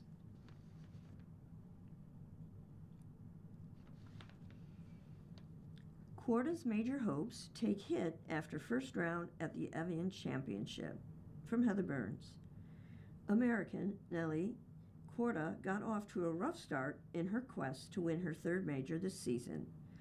The world number one shot a 3/74 in the opening round July 9th of the 2026 LPGA Amundi Evian Championship at Evian Result Golf Club in Evian-les-Bains, France. Quarta teed off on the back nine, playing her first 8 holes at 1 under. Then she bogeyed number 18 and double bogeyed number 1.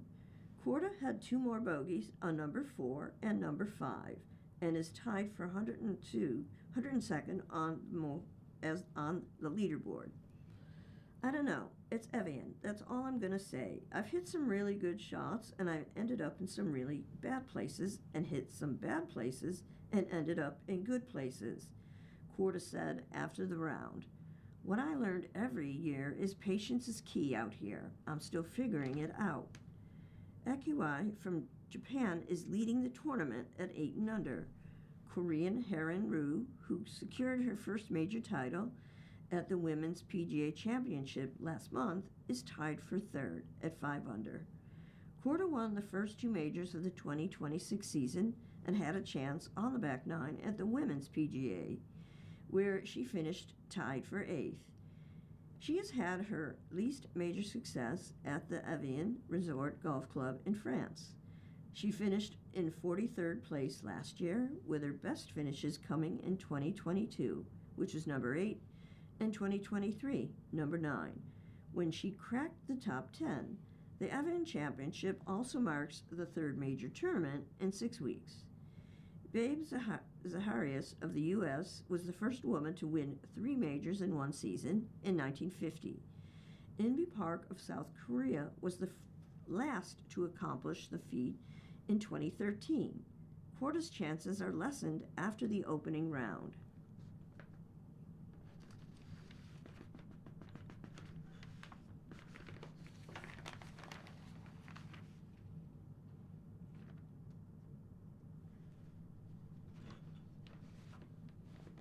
Bad Blood, Hard Fouls, WNBA Drama. The Fever-Mercury rivalry is a real deal. From Sydney Henderson. Rivalries are critical to the sports ecosystem, helping bring viewership and engagement.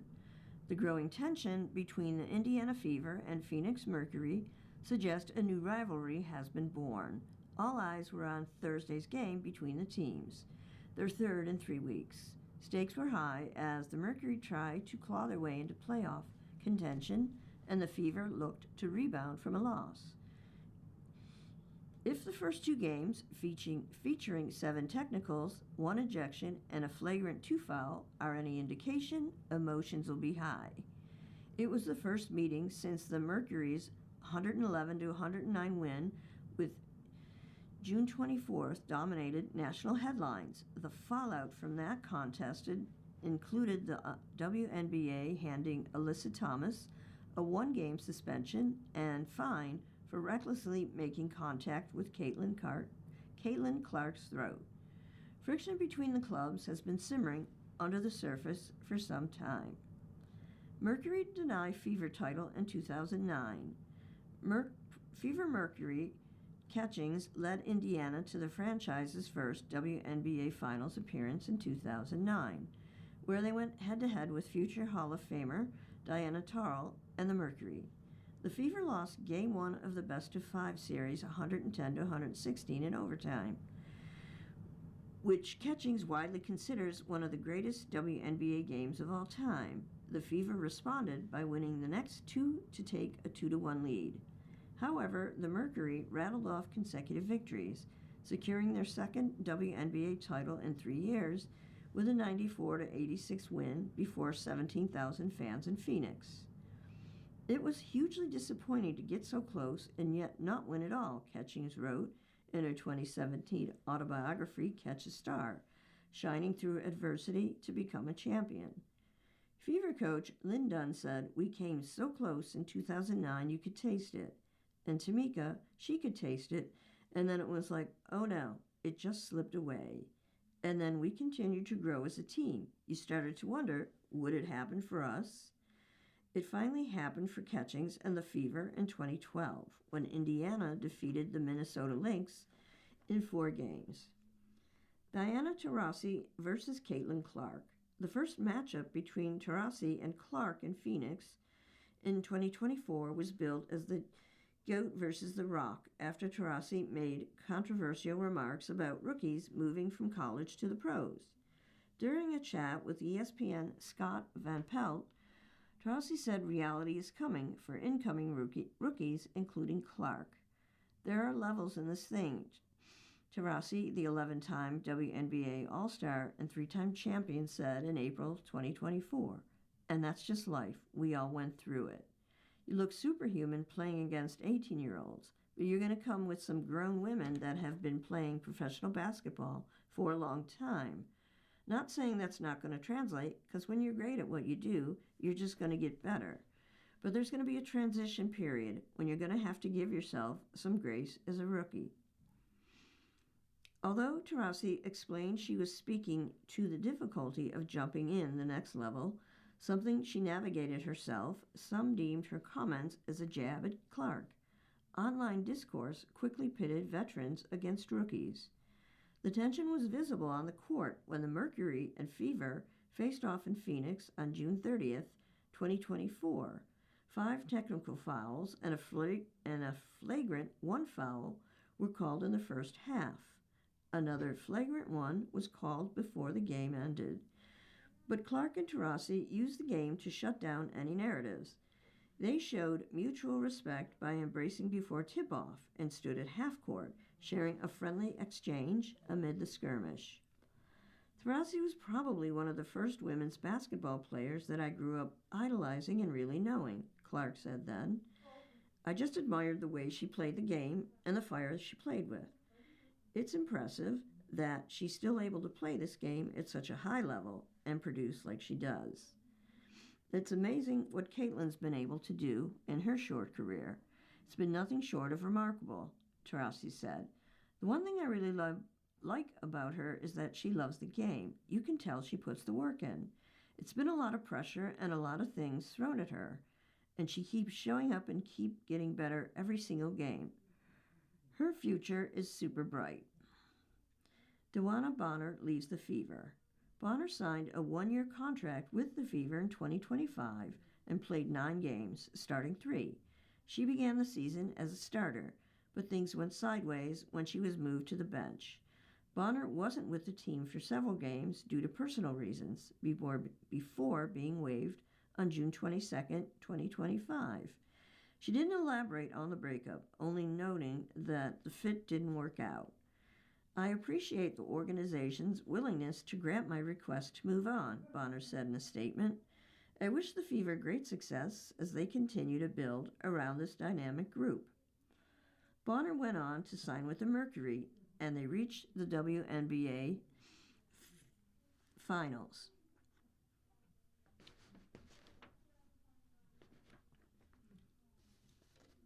You've been listening to a reading of the USA Today for July 10th.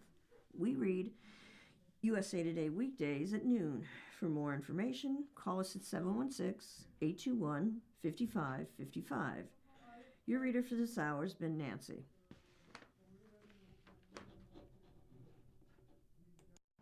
Coming up next in the Niagara Frontier Radio Reading Service, we have episode number 7 of We the Women by Nora O'Donnell. At 3 o'clock, we have the New Yorker, and at 4 o'clock, a re-airing of the Buffalo News. Stay with us.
The Niagara